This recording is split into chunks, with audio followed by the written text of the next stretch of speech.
Damas y caballeros, es oficial la condena a Dani Alves. Daniel Alves, como todo el mundo sabrán, estaba enfrentando una situación legal por una agresión sexual, presunta agresión sexual, de cual fue acusada y ya hay sentencia.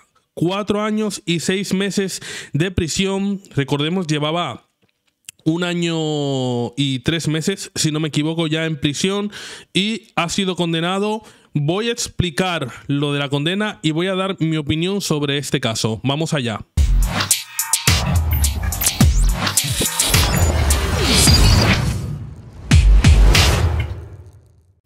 Buenos días, buenas tardes, pero sobre todo muy buenas noches. Bienvenidos una vez más a la Cueva de René.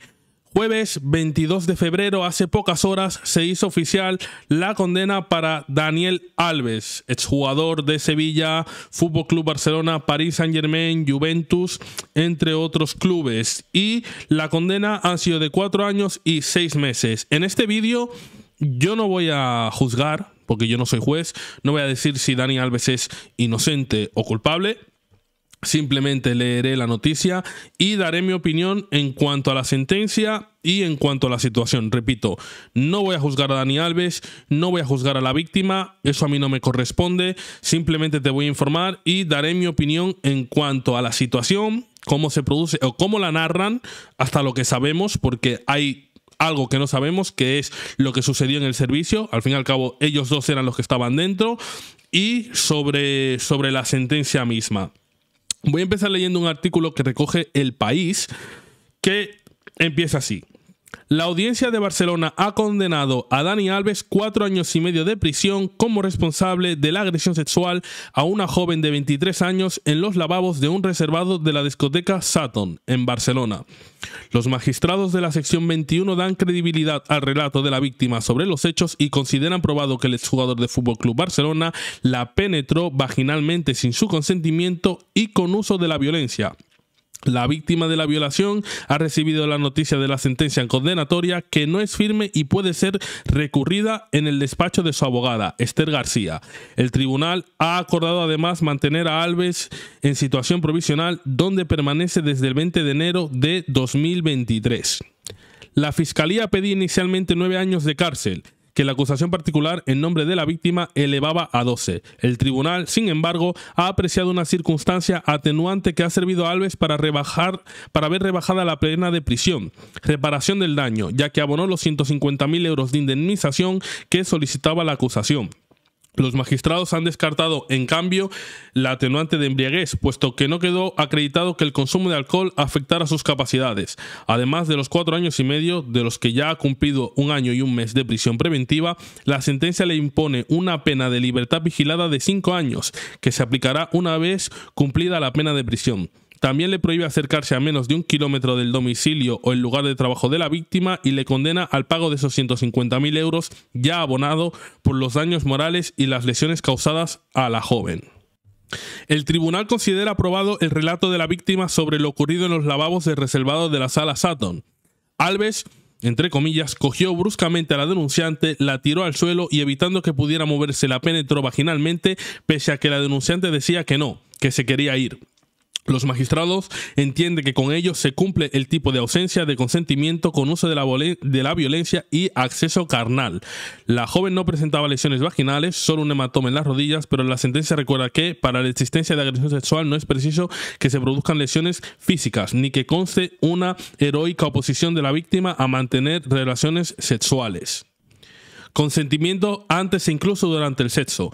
El tribunal desarrolla una extensa argumentación a propósito del consentimiento, un asunto que está en el epicentro del caso Alves y que lo ha convertido en la primera gran causa penal tras la aprobación de la ley del solo sí es sí, una ley que aprobó Irene Montero, ministra o exministra de Igualdad. El consentimiento no solamente puede ser revocado en cualquier momento, sino que también es preciso que se preste el consentimiento para cada una de las variedades sexuales dentro de un encuentro sexual.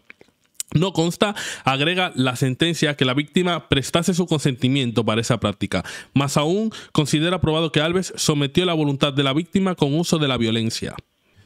Las imágenes de las cámaras en la zona VIP de Sutton muestran cómo la víctima bailó de manera insinuante con Alves, que acercó sus nalgas al acusado y que incluso le abrazó, pero de ahí no se puede presuponer que la chica estaba prestando su consentimiento a todo lo que posteriormente pudiera ocurrir. En este caso, la penetración vaginal en el baño, que según afirman los magistrados se produjo sin ninguna duda utilizando la violencia. Estas actitudes o incluso la existencia de insinuaciones no suponen dar carta blanca a cualquier abuso o agresión que se produzca con posterioridad.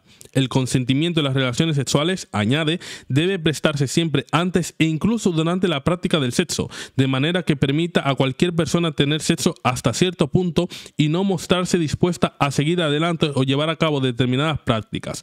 El consentimiento, recoge la resolución, debe ser prestado para cada una de las variedades de las relaciones sexuales dentro de un encuentro sexual. La credibilidad de la víctima. Una de las claves en la resolución del caso era saber qué opinión merecía al tribunal la declaración de la víctima.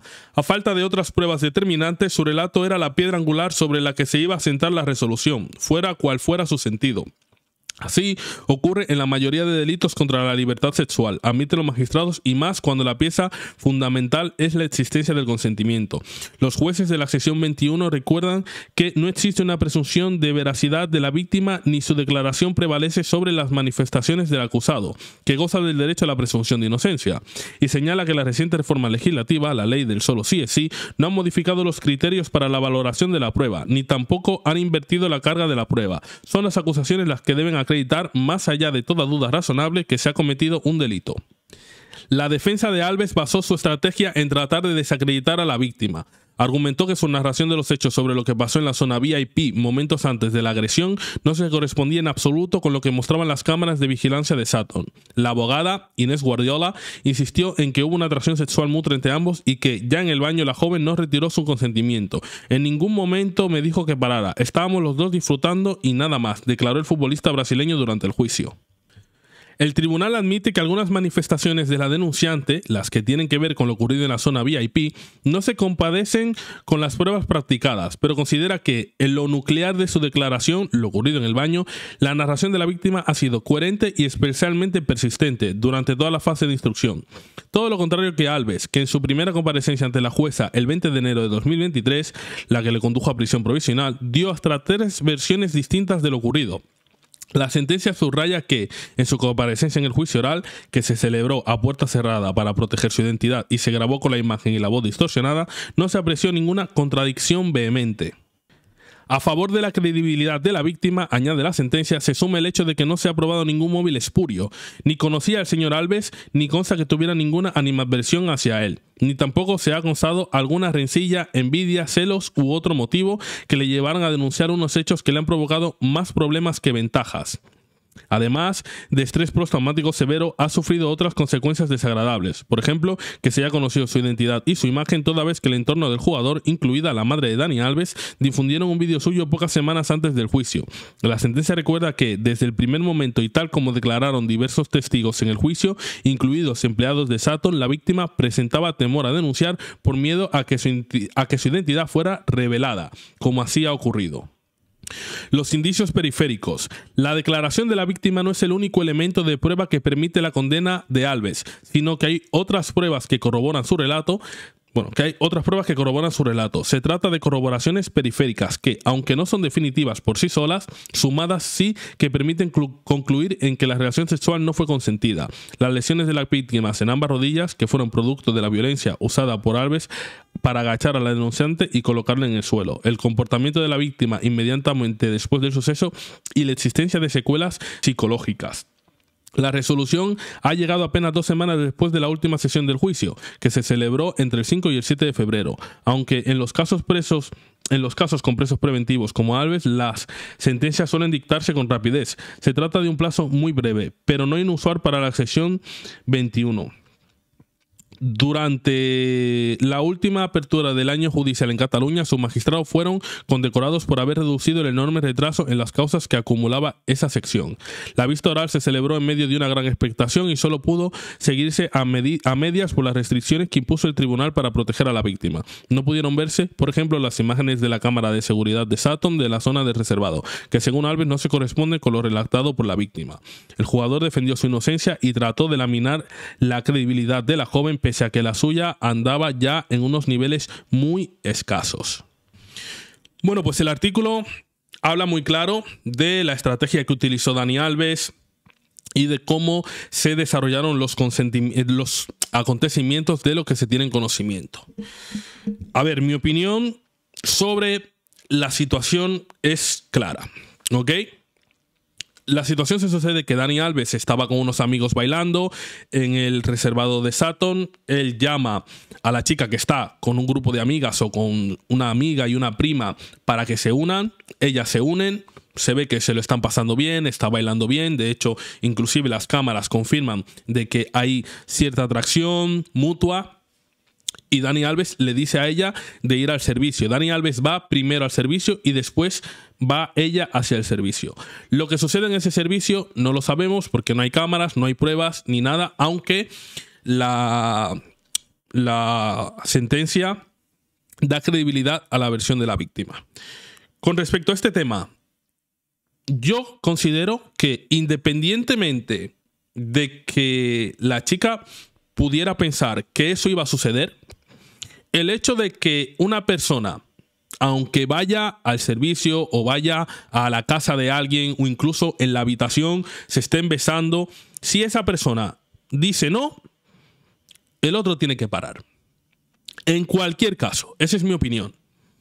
Si tú estás con alguien y esa persona se lo está pasando bien contigo, se nota la atracción, empiezan a besarse y va a ir la cosa más, en el momento que esa persona ya dice no quiero ir a más, tu deber es pararte, porque aunque sigas, o en caso de que sigas, ya estás violando su consentimiento. No voy a decir que Dani Alves es culpable o inocente, ya lo comenté anteriormente. Lo que, en caso de que sea culpable, que es lo que considera la ley, ¿okay? Que por cierto se va a recurrir por parte de Alves, por parte de la abogada de Alves, por lo que he podido leer, me parece una vergüenza la sentencia. Sé que es la ley, sé que es lo legal, pero legal no significa que sea lo adecuado o desde mi punto de vista que sea lo correcto. Me parece ridículo que alguien, por agredir sexualmente, si es que lo hizo, a una persona, solo vaya 4 años y medio a la cárcel, que por lo que también he podido leer y escuchar, dentro de 18 meses puede salir perfectamente por el 3er grado, por buena conducta y por muchas cosas. Y me parece peor aún el hecho de que con dinero se pueda reducir la condena, porque esto lo que quiere decir es que hay leyes para ricos y leyes para pobres. Si Alves no hubiera tenido un duro, le habrían caído más.